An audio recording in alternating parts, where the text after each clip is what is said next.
It's time now for your 94 HJY News. Mostly cloudy out there today with a chance of showers and afternoon thunderstorms. High of 76.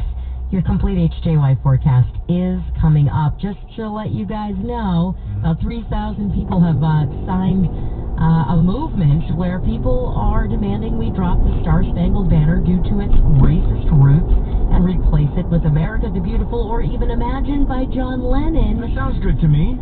Yeah, I guess there's about 3,000 people that have sort of signed this petition so far.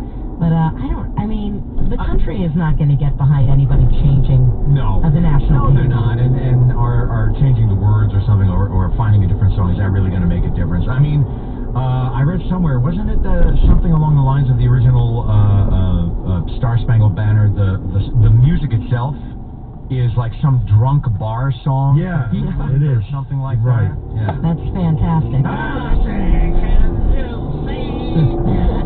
great. Not to mention the fact that the person that actually wrote the song, Francis Scott Key, was not only a slave owner, but not very friendly to the African American people. So